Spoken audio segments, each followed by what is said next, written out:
All right, joining us to speak more about Sessions' testimony is Larry Klayman, founder of Judicial Watch and Freedom Watch, a political advocacy group, and Jack Rice, former state prosecutor and CIA former officer. Thanks for joining us. And Larry, let's start with you. What was your main takeaway from Sessions' testimony? Well, this is modern-day McCarthyism. It's getting to the point of theater of the absurd. It's like frankly, it's like a Woody Allen movie mixed with existentialism. Let me correct one thing that the commentator just said. I think he inadvertently made an error. What Sessions said is that the president deserved to be able to review these questions first to decide whether to invoke executive privilege. Sessions could come back either in writing or in closed session and answer these questions. So it wasn't fair, frankly, to say that he was stonewalling in that respect. But, you know, I have to make just a general statement, quite apart from being a lawyer. When was the last time the Democrats had a problem with Russia? I mean, they're to the left, the Republicans are to the right. They have an affinity towards Moscow. In fact, Moscow to them is like Mecca is to Islam. Larry? So I don't understand what this paranoia is with Russia and trying to communicate with it and to be friendly when you can. I'll tell you something. I'm a conservative, and I obviously have concerns about Russian nuclear power and things like that. But this is bordering on theater of the absurd.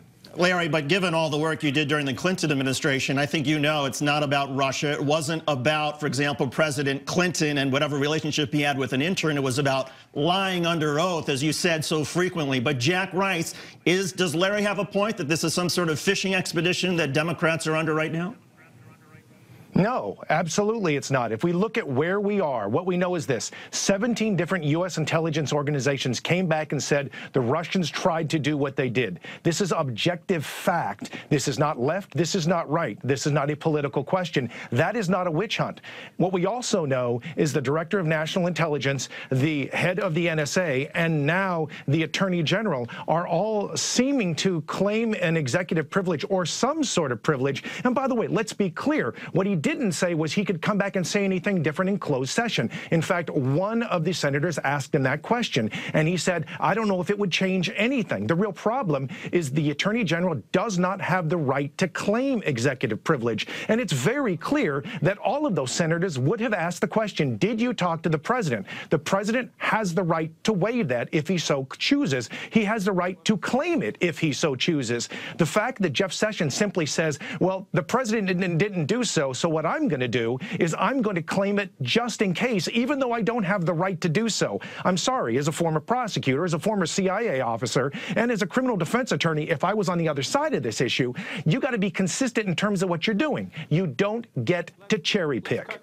Let's cut through this political nonsense here. What Sessions said, and I know Sessions, he's an honest man, what he said was, the president deserves the opportunity to review these questions to see whether he wants to invoke executive privilege. He doesn't know what they are until he hears them. Now, you're distorting the record here. Now, let's get something else straight about the NSA and the intelligence agencies.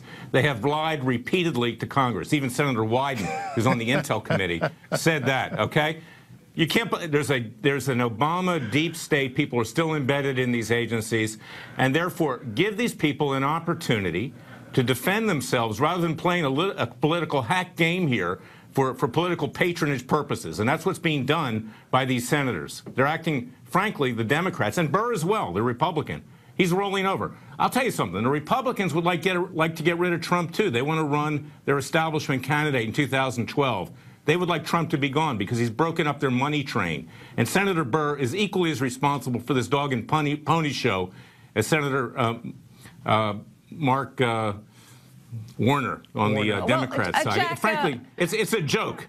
Jack, as a former CIA officer, Sessions did say, and this is a point you raised earlier, that more needs to be done to fight Russian espionage. What do you think of that?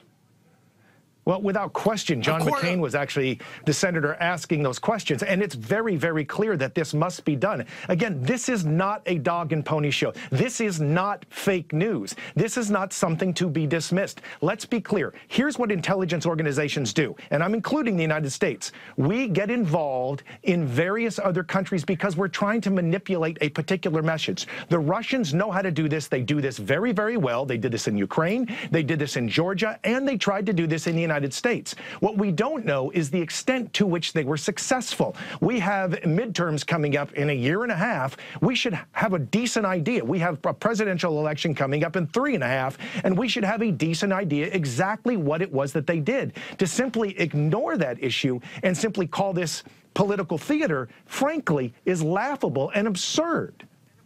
No, it's not laughable and absurd, and you know it's not laughable and absurd. The reality is that you want to destroy Trump. That's your agenda. Yes, it is. That's your agenda. And ask the questions about Russian collusion. Bring out what the intelligence agencies have for the American to be people. fair, let's be fair. Jack Rice does not want to destroy President Trump. Larry, let me just ask you a question, just so I can understand. We haven't seen one shred of information. Larry, we get your point. But just to be clear, when Bill Clinton asserted executive privilege in the manner that he did in the late 1990s, I don't remember Judicial Watch or your organization arguing to the court, oh yes, let's give them time to consult between the president and Vernon Jordan and others to see whether or not maybe they can come back and be more responsive.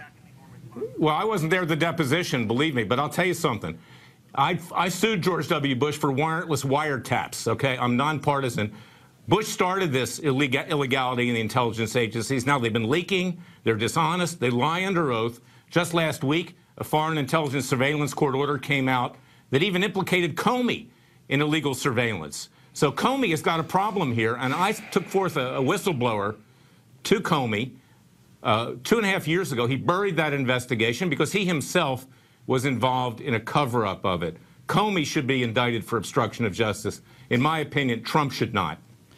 And Jack, just giving you the final word here, how do you think that Sessions' testimony impacted that of Comey's?